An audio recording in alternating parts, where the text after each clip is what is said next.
You've received a lot of awards and honours in your long career.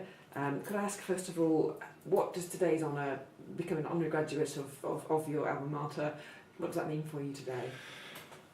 It means a tremendous amount. I think, Warwick University has always occupied a special place in my heart because of the time I spent here and because at that particular time in my life.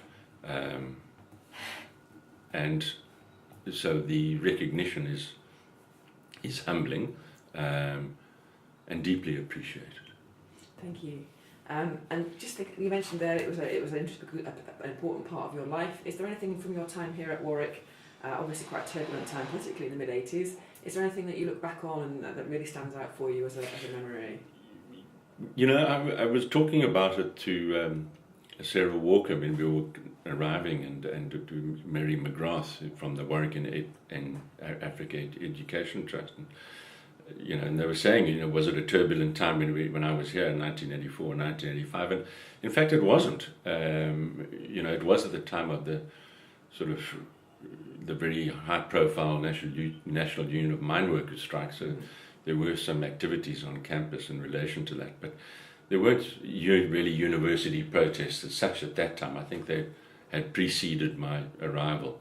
But it was a tumultuous time in the history of my own country, South Africa, in the mid-80s, because it was the height of apartheid oppression.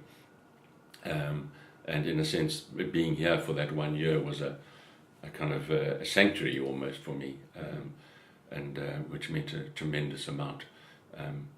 But Warwick was a very different place then. I'm just in awe of the development that's taken place since. The campus was. It was a wonderful campus, but now it's just it's tremendous actually in terms of the development that's taken place. Great.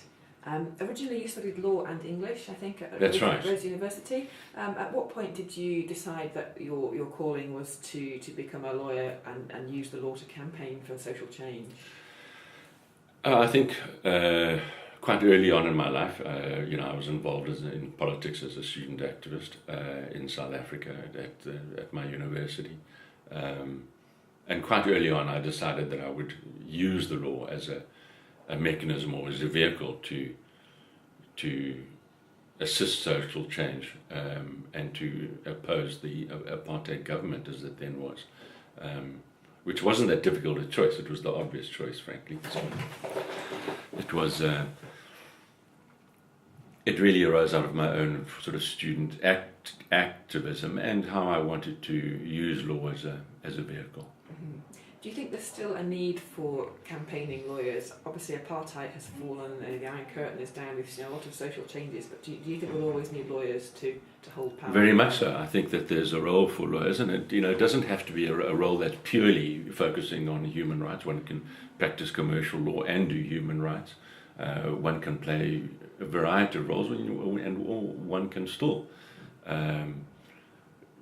dedicate one's legal career to the pursuit of social justice and social change, particularly in countries which need it. In South Africa in particular, there is still far too much poverty and inequality, as there is in many societies around the world. So there's still very much a need, and then there are various issues at a global level which require attention, whether it be human trafficking or gender violence or issues relating to narcotics or climatization. So there remains very much a need for lawyers to use their skills to assist social justice and the underprivileged in the countries in which they live. Mm-hmm. And would you have any words of advice for the young lawyers who are graduating today alongside you? I'm not sure anyone would take my advice, but I think for what it's worth, that I think it's a wonderful thing to have a multidisciplinary practice. So even if you want to focus on competition law or on business law or on banking, to ensure that a part of your practice involves pro bono work to assist social change, I think makes for a rounded practice and a rounded lawyer. Wonderful.